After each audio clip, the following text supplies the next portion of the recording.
Na semana passada eu assisti um filme da Netflix que todo mundo estava falando, assiste. Eu assisti um filme chamado Bird Box. E quando eu assisti esse filme eu pensei, legal. É um filme que fala sobre o fim dos tempos. Algumas criaturas que aparecem, que na verdade o filme não mostra, mas dá a entender que as criaturas estão ali. E causa medo nas pessoas. E elas acabam por medo, por tristeza, acabam se matando. Essa é mais ou menos a história do filme que eu vi. Porém, quando eu vi um crítico de cinema dando o seu parecer sobre o filme, ele disse que Bird Box é um filme sobre maternidade. É um filme sobre uma mãe que faz de tudo para proteger o seu filho que está em perigo, seus filhos que estão em perigo. É um filme sobre o amor. E por que eu estou contando isso para vocês? A sensação exata que eu tenho é que a gente tem uma percepção equivocada da nossa vida, do nosso ano. Assim como no filme, nós achamos que a nossa vida é sobre algo que para Deus é sobre uma outra coisa. No filme eles achavam que era, ou melhor, assistindo ao filme eu achei que era sobre um filme pós-apocalíptico, um filme sobre o final dos tempos. Mas na verdade, esse foi apenas o cenário que o roteirista e o diretor do cinema, e o diretor do filme, escolheu para contar uma história de amor. Escolheu esse cenário difícil, no meio de mortes, no meio de tribulações que as pessoas estavam passando ali, no meio de um caos. Os roteiristas e o diretor, a diretora, na verdade, que é uma mulher, a diretora desse filme, escolheu esse cenário para contar uma história de uma mãe que superou todos os limites para proteger os seus filhos e os levar num lugar seguro. Então, eu creio que Deus escolheu o ano de 2019, Deus roteirizou, Deus desenhou e escreveu o ano de 2019, não como um fim em si mesmo, mas como um cenário onde Ele vai contar uma história de amor, onde Deus vai contar uma história do Filho dEle, que veio morrer no seu lugar. O cenário de 2019 é apenas um cenário. Não crie expectativas. Um homem não vai salvar o país. É Jesus que vai. Embora nós confiamos que o país está caminhando agora para uma direção melhor do que estava. Mas você vai passar por dificuldades esse ano. Não romantize a vida. Você vai passar por situações onde você não vai saber o que fazer. Será um ano como todos os outros.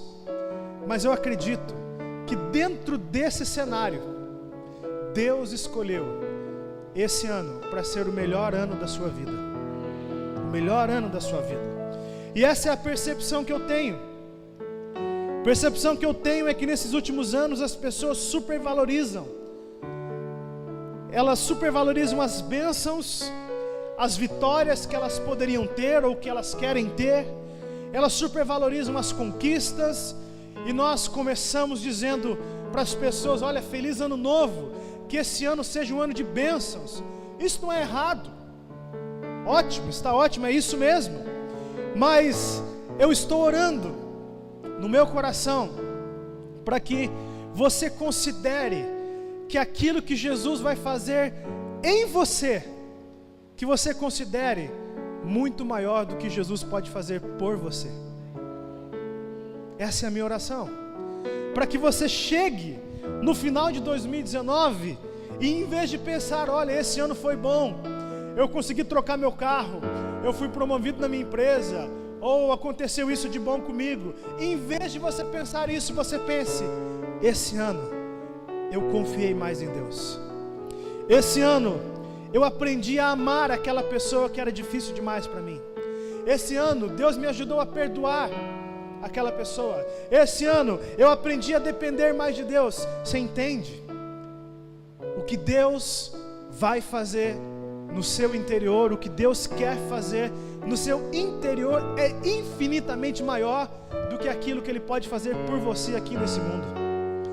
Porque é um fato, nós vamos chegar diante de Deus e nós não vamos poder apresentar: Senhor, aquele ano de 2019, eu trago aqui esse carro para o Senhor. Não é assim que funciona no reino de Deus.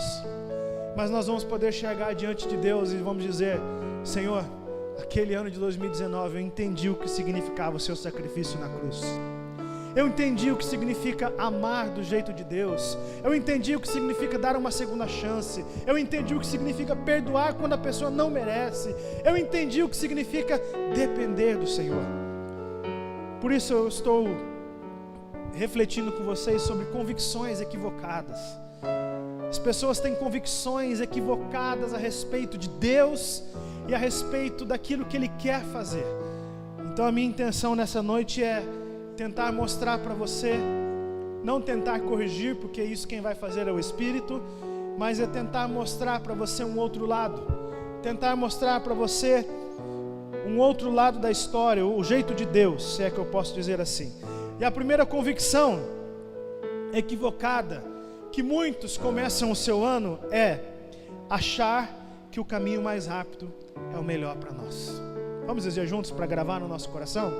Achar que o caminho mais rápido é o melhor para nós, né? Ou o caminho mais fácil, né? Seja mais rápido, seja mais fácil.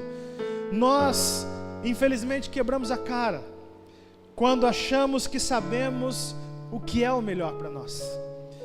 Quando nós não consultamos a Deus, tomamos decisões sem antes perguntar para Deus e seguimos o nosso próprio coração, certamente nós teremos prejuízos em várias áreas da nossa vida: financeiros, emocionais, psicológicos, familiares, pelo simples fato de não consultar a Deus, pelo simples fato de não perguntar: Jesus, o que o Senhor quer? O melhor para nós é o caminho de Deus. E já não importa mais se estamos no caminho de Deus, já não importa mais se vai demorar ou não, porque o importante é que Deus está conosco em todo o percurso, e isso basta. Isso é suficiente para nós. E eu lembro aqui um texto, eu chamo para nossa reflexão aqui dessa manhã, um texto de Êxodo, que Deus mostra a sua intenção, que Deus escancara o seu coração para o povo dele, e Deus mostra que por muitas vezes Ele vai nos conduzir a um caminho um pouco mais longo, mas a intenção por trás é uma intenção de amor, é uma intenção de proteção. E o texto está em Êxodo 13, versículo 17, que diz: quando o faraó deixou sair o povo do Egito, Deus não o guiou pela rota da terra dos filisteus, que essa era a rota mais perto. Deus não guiou pela rota da terra dos filisteus, embora este fosse o caminho mais o quê? Curto ou mais fácil. Pois Deus disse: se eles se defrontarem com essa guerra, se eles se depararem com essa guerra, talvez se arrependam e volte para o Egito. Moisés está dizendo aqui para o povo que na história do povo de Deus, dos israelitas, do povo hebreu, eles foram libertos da escravidão do Egito. Deus levantou um homem chamado Moisés para libertar aquele povo da escravidão do Egito, que eles estavam há 400 anos. Porém, Deus precisou intervir para proteger a mente, para proteger o coração daquele povo. E proteger do quê? De retroceder, de voltar atrás, de continuar vivendo, não somente fisicamente, mas de continuar vivendo com uma mente de escravo, de continuar vivendo com o coração preso naquilo que Deus já havia libertado aquele povo. Então perceba, Deus não tem compromisso com o fácil, Deus não tem compromisso com o caminho mais curto. Deus, na verdade, precisou conduzir aquele povo por um caminho mais longo, para que aquele povo não viesse ser tentado se deparando com o primeiro conflito que aparecesse.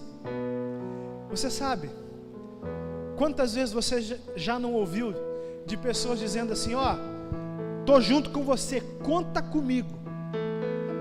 E aí no primeiro problema, o que acontece? Assim, olha, eu disse para você contar comigo, mas não era sobre isso que eu estava falando. Isso é porque o ser humano tem uma capacidade enorme de fugir do primeiro problema que aparece. Vamos em direção a essa, vamos nessa direção, vamos por esse caminho.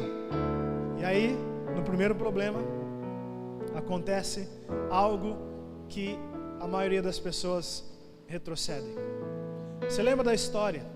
O povo de Deus estava vagando pelo deserto por desobediência, e apenas 2 homens, Josué e Caleb, se levantaram e disseram: gente, vamos em frente.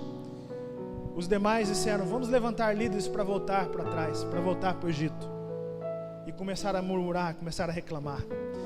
Então eu estou querendo dizer a você, pode ser que está doendo, assim como muitas vezes dói o meu coração por situações que nós passamos.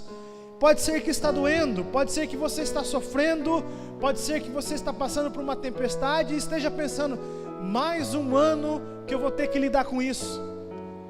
Entra ano e sai ano, eu estou vivendo nessa situação.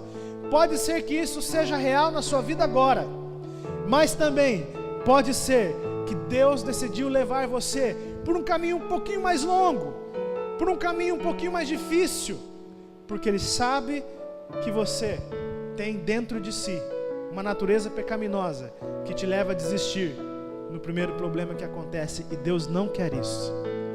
Faz sentido? Deus quer proteger você de desistir. Deus quer proteger o seu coração de retroceder. E parece um paradoxo,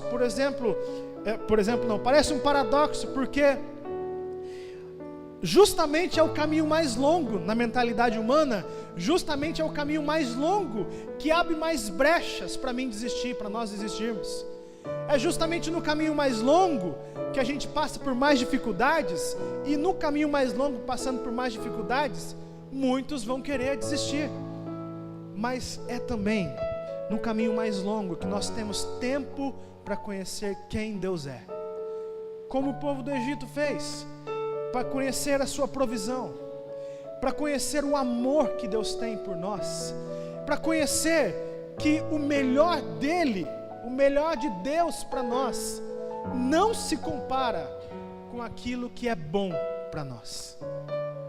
Eu tenho acompanhado aqui as reflexões que o pastor Israel tem dado a vocês, e eu sei bem o que ele está pregando, e uma das coisas que ele tem falado é que o inimigo do excelente é o bom.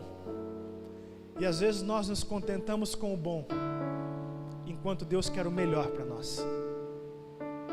Não se contente com o bom. Não se contente com o bom dos homens. Não se contente com o bom do seu coração. Mas entenda que o melhor de Deus é o melhor para você. É um exercício confiar nisso. É um exercício confiar que aquilo que Deus tem para nós pode estar demorando. É um exercício confiar de que a dor que eu estou passando agora vai cooperar para o meu bem. Vocês já me ouviram falar aqui, eu não vou recontar a história, mas dar uma pincelada, mas vocês já me ouviram falar várias vezes aqui como foi o processo do nosso casamento. Que uma vez eu era seminarista, eu cheguei na sala do pastor Israel e disse: pastor Israel, marquei a data do casamento, esperando que o pastor Israel, ok, siga em frente. E o pastor disse: não, filho, você entendeu errado. E nós tivemos que esperar até chegar o momento certo. E toda vez que eu tenho uma boa conversa com a minha esposa, não DR, não é aquelas discussões, mas toda vez que eu tenho uma boa conversa, que nós sonhamos juntos, todas as vezes que nós planejamos e olhamos para a nossa casa, para a nossa família e conversamos, todas as vezes eu lembro de que esperar para casar chegou a esse momento. Talvez se eu não tivesse esperado, eu teria valorizado outras coisas. Talvez se nós não tivéssemos esperado, momentos de conversas saudáveis não fariam tanto sentido como fazem agora. Você percebe como que o melhor de Deus muitas vezes para você é: segura, espere, vai dar tudo certo, eu estou com você. O caminho de Deus é mais longo e mais cansativo, mas Deus garante a nossa chegada. O caminho mais longo, que é o de Deus para nós, exige mais de nós, mas é justamente no meio do caminho que eu entendo que Deus quer o melhor para mim. O caminho mais longo demora mais, é verdade, mas também é uma certeza que chegaremos ao destino final do jeito de Deus, e isso faz toda a diferença. O caminho mais longo tem dificuldades, mas é uma jornada de paz e de intimidade com Deus. O caminho mais longo é cheio de contratempos, mas descobrimos que todas as coisas cooperam para o bem daqueles que amam a Deus. O caminho mais longo cansa mais os pés, mas descobrimos que quando andamos dentro da vontade de Deus, Ele nos dá graça para consolar aqueles que estão com os pés mais cansados que nós. O caminho mais longo é repleto de privações e inconvenientes, mas a gente aprende que é o único caminho que vale a pena percorrer. Lembre-se, Deus tem um caminho para você, e não é o seu. O caminho de Deus para você é Jesus. E eu lembro aqui de uma frase do C.S. Lewis que eu gosto muito. C.S. Lewis é aquele autor que escreveu as Crônicas de Nárnia, né? Que foi baseado aquele filme. Foi um pastor, um teólogo, um professor da Universidade de Cambridge, na Inglaterra. E ele escreveu uma frase que eu acho espetacular, extraordinária. Ele escreveu assim: o caminho mais longo é o caminho mais curto para casa. O caminho mais longo é o caminho mais curto para casa. Qual casa? Onde o Senhor tem preparado para nós.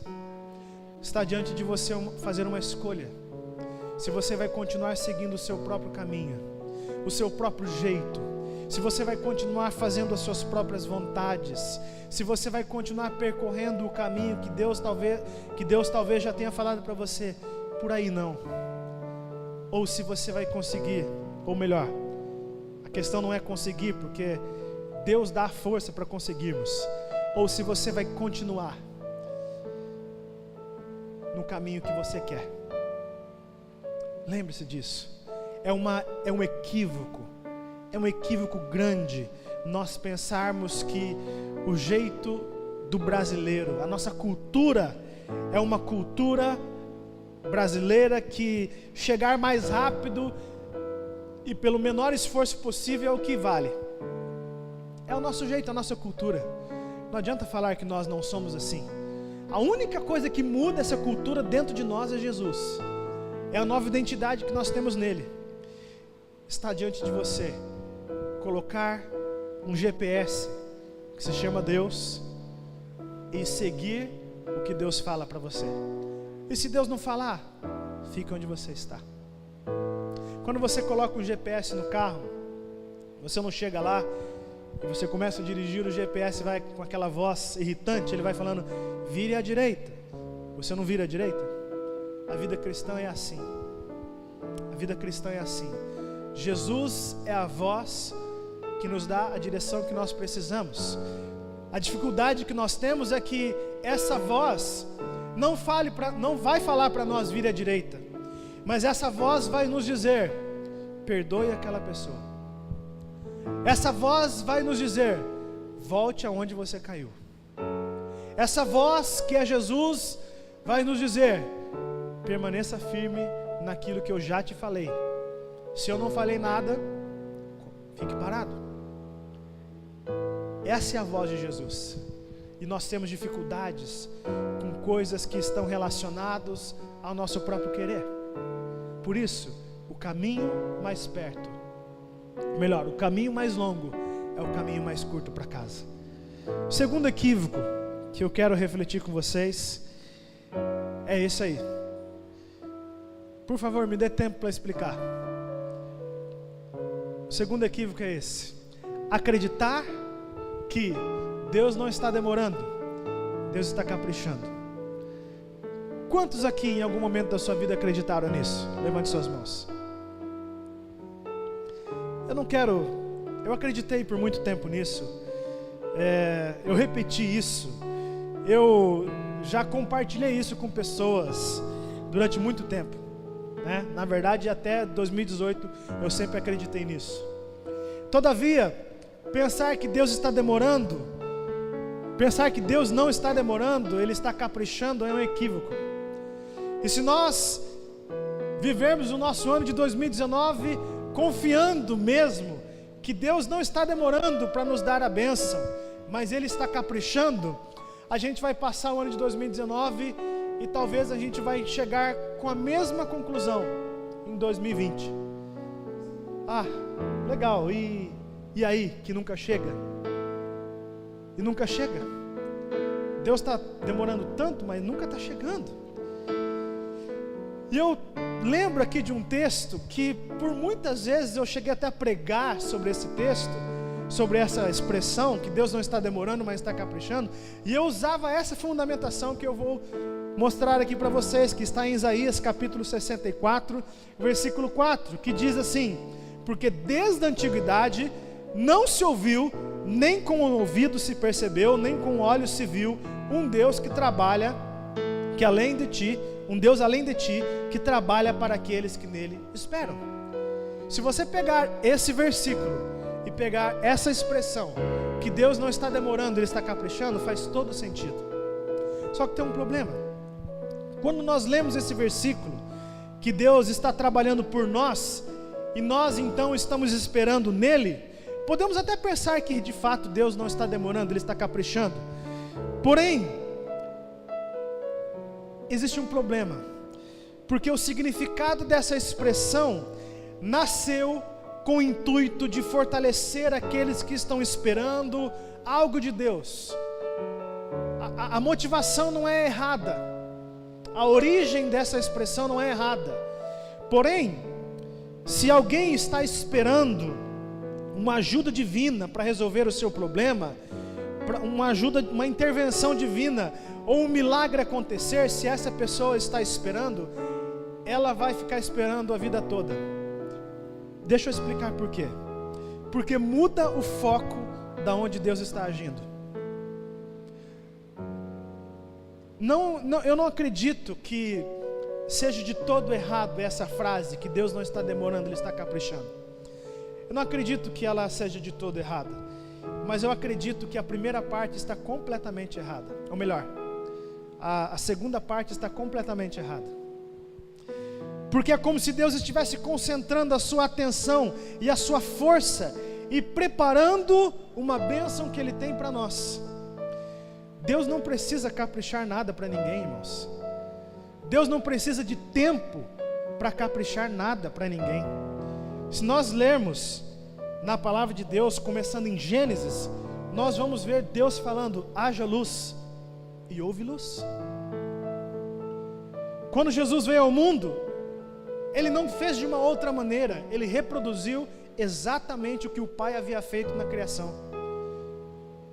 Quando Ele se deparava com a alimentação dos homens, com pessoas precisando de um milagre, com pessoas precisando de uma bênção, com pessoas precisando de uma intervenção divina, Jesus não chegava para essas pessoas e dizia: espere um pouquinho, eu estou preparando a sua bênção. Não era assim que Deus fazia, que Jesus fazia. Jesus simplesmente dizia: levanta e anda. E as pessoas andavam. Jesus chamou Lázaro para fora, e imediatamente Lázaro saiu. Na multiplicação dos pães, Jesus agradeceu porque todo mundo ali haveria de comer, e as pessoas comeram. Perceba, Deus não precisa de tempo. É um equívoco pensar que Deus precisa de tempo para preparar algo para alguém, justamente porque Ele fala e acontece. Então, aonde está o problema? O problema está quando o apóstolo Paulo apresenta Filipenses 1:6 para nós, que diz assim: eu estou convencido de que aquele que começou a boa obra, aonde? Na bênção? Em nós. Estou convencido de que aquele que começou a boa obra em vocês, em mim, em nós, vai completá-la até o dia de Cristo Jesus.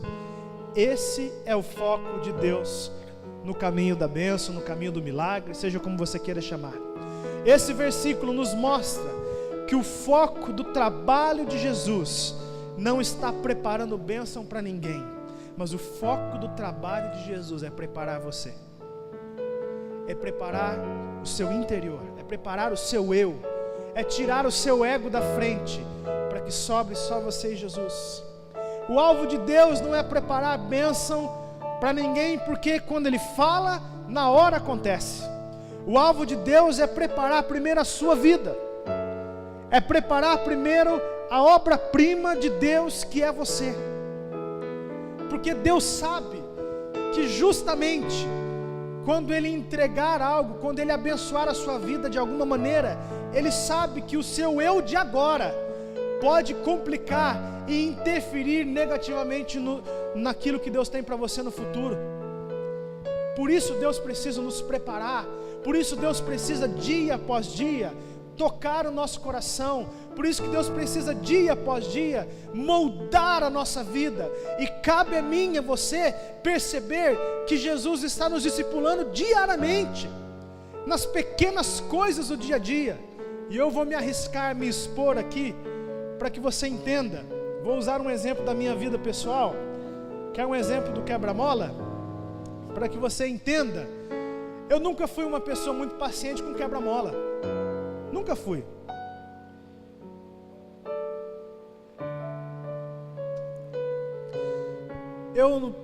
Sabe aquela coisa de autoescola? Você chega no quebra-mola, freia, e você então coloca a segunda e tranquilamente você sai. Eu nunca fiz isso, né? Tanto é que o meu argumento é que a autoescola não te ensina a dirigir, a autoescola te ensina a passar no teste.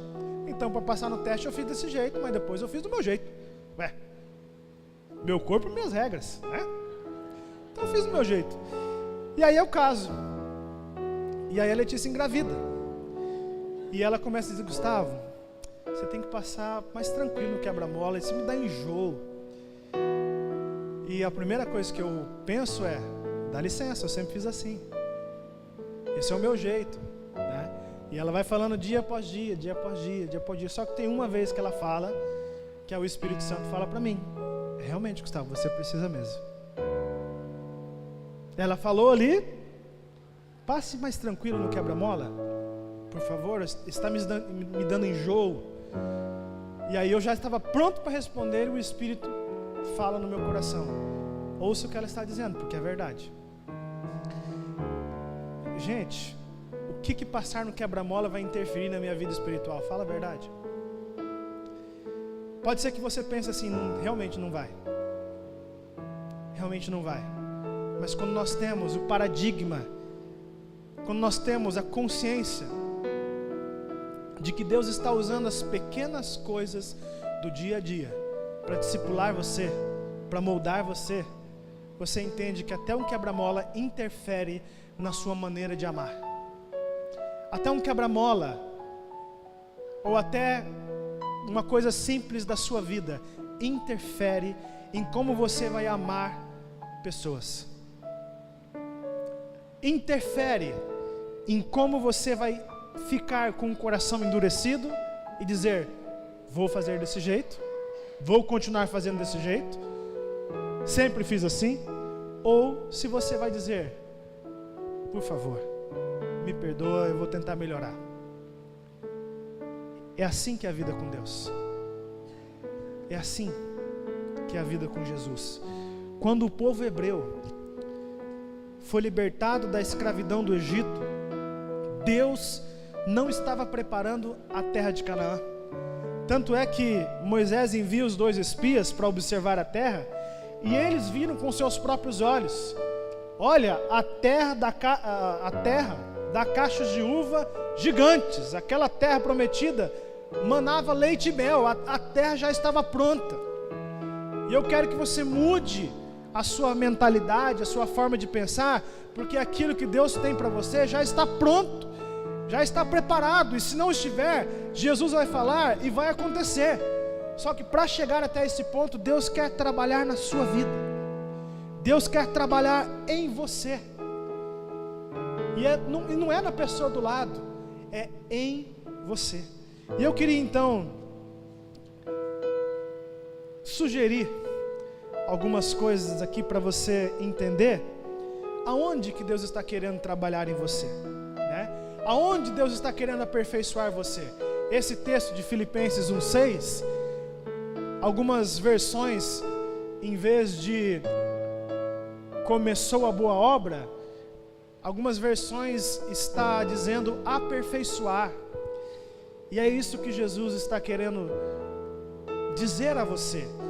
Aperfeiçoar não significa que você seja perfeito, mas que você está sendo aperfeiçoado por Jesus. Significa que Jesus, que é perfeito, está trabalhando em você para que você seja igual a Ele. Para que Jesus, que é perfeito, está trabalhando em você com a finalidade que você seja perfeito como o Pai é. E se você no seu coração dizer,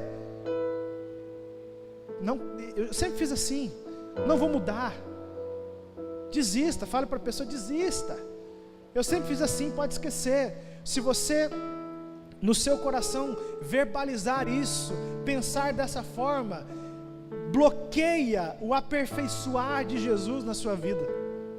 Por isso que o que caracteriza um cristão, a principal coisa que caracteriza um cristão é a receptividade.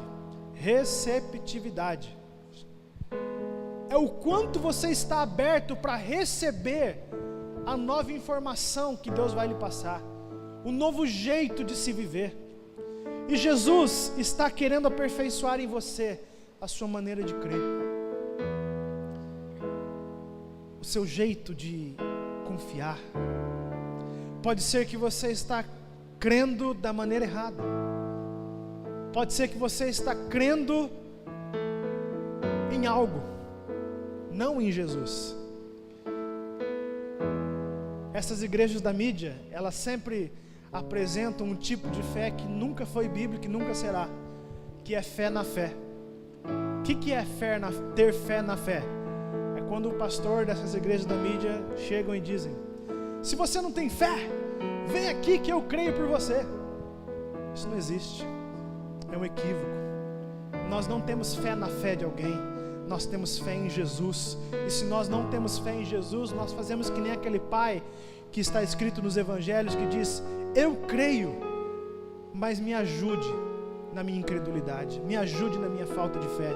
Em outras palavras, talvez em alguns momentos você vai ter que olhar para Jesus e dizer: Senhor, eu não estou crendo, mas eu quero querer, eu quero crer, me ajude, porque o meu coração não consegue chegar ao nível de fé que um discípulo de Jesus tem. Talvez Jesus queira aperfeiçoar a sua maneira de crer. Talvez Jesus queira aperfeiçoar o seu jeito de resolver problemas. Não é? Nós temos os nossos mapas. Acontece alguma coisa, a gente vai para o mapa, opa, é desse jeito que faz. A ponto desses mapas se tornarem automáticos. E é por isso que a gente pensa: eu sempre fiz assim, vou continuar fazendo assim. E Jesus quer atualizar esse mapa que você tem. Na verdade, Jesus quer pegar esses mapas interiores que nós temos, que nos ajudam a resolver, nos ajuda a resolver os nossos problemas do nosso jeito. Jesus quer pegar esse mapa e jogar, para que você fique sem direção, e então para que você corra para o lugar certo e pergunte: Jesus, qual que é o teu jeito de resolver esse problema? Jesus quer aperfeiçoar a sua maneira de olhar a vida.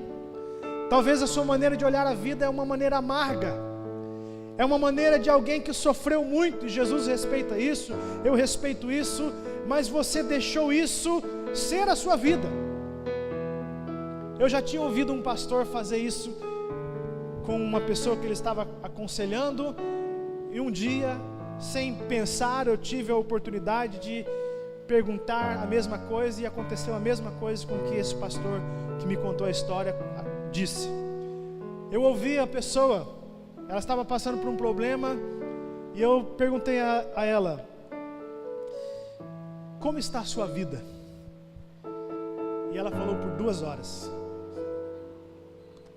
Falou por 2 horas: está assim, estou cheio de problema, estou cheio disso. E como ela já era cristã, eu disse a ela, mas Colossenses diz que a nossa vida é Jesus. E por 2 horas você me falou de como está o seu mundo, como estão os seus problemas, mas a sua vida é Jesus. É um exercício isso. Mas a nossa resposta deve ser: a minha vida está ótima, a minha vida está perfeita, porque a minha vida é Jesus. Agora, o meu mundo está com tribulações. Estou passando por isso, estou passando por aquilo. Jesus quer aperfeiçoar a sua maneira de olhar a vida, aperfeiçoar a maneira de olhar para o Evangelho, a maneira de você olhar a vida cristã.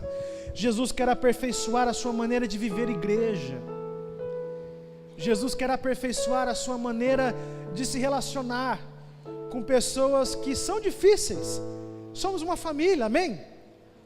E você passou agora por festas de final de ano, você viu quão trabalhoso é você estar num ambiente que é sua família e você pensa: Deus, é minha família, mas como pode ser tão diferente de mim? Isso é família, isso é ser humano. Até porque você percebe a pessoa fazendo uma coisa que você não gosta, certamente você está fazendo uma coisa que a pessoa do lado não gosta também. Então Jesus quer aperfeiçoar a sua maneira de ser igreja. Jesus quer aperfeiçoar a sua maneira de viver Atos dos Apóstolos. Jesus quer aperfeiçoar a sua maneira de viver o perdão. Jesus quer aperfeiçoar a sua maneira de viver o perdão, não por uma pessoa que você não tem contato. Já ouviu essa expressão? Eu perdoo, mas ela lá, eu aqui. Jesus quer aperfeiçoar isso, porque no céu nós vamos estar todos juntos. Não vai ter esse argumento. Jesus quer, por fim, Jesus quer aperfeiçoar a sua maneira de amar. Como você entrega o amor que você tem recebido dele. Jesus quer aperfeiçoar. Talvez você deva começar com as pessoas da sua família. Talvez você deva começar sendo aperfeiçoado por Jesus em como você ama os seus filhos, em como você ama a sua esposa. O que eu falo para Letícia é assim: Letícia, eu não quero viver uma vida que alguém chega e pergunta assim: e aí, vocês estão bem? E nós dizemos: estamos muito bem. Aí alguém faz uma segunda pergunta, ou sabe aqueles casos que se a mulher fica com a outra mulher e o homem fica com o outro homem, e a mulher: e aí, como é que vocês estão de verdade? Pelo amor de Deus, não aguento, eu não quero viver esse tipo de casamento. Jesus quer aperfeiçoar a nossa maneira de amar, e começa pelas pessoas mais próximas de nós. Eu queria encerrar dizendo que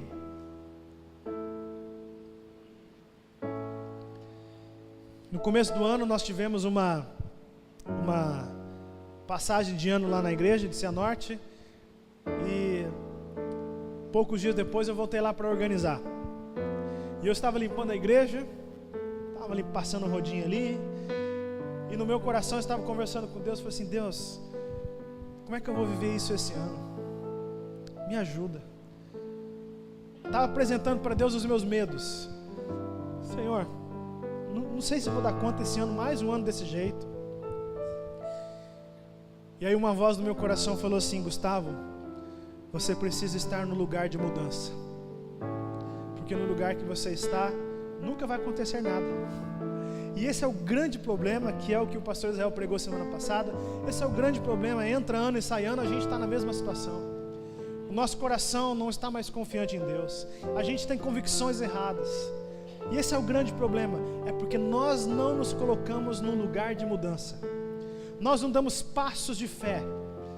E o que Deus quer é: Senhor, eu quero mudar isso na minha vida, então eu tenho que fazer isso. E nós começamos a fazer, mas nós nunca fazemos, nós nunca damos passos. Eu quero desafiar o seu coração hoje. Eu sei que enquanto eu estava falando aqui, o Espírito Santo já foi tocando no seu coração sobre algo que você precisa mudar na sua vida. E eu queria pedir para que você, se é verdade isso, se o Espírito tocou você, eu queria pedir para que você fique de pé. Nós vamos orar. para que nós apresentemos isso.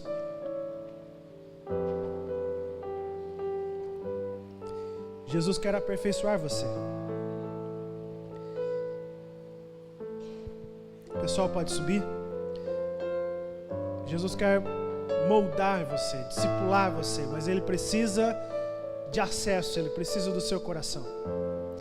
Então, que no nome de Jesus, você saia daqui com pelo menos um compromisso. Senhor, eu vou fazer isso. Senhor, eu vou fazer assim a partir de agora. E você persevere nisso.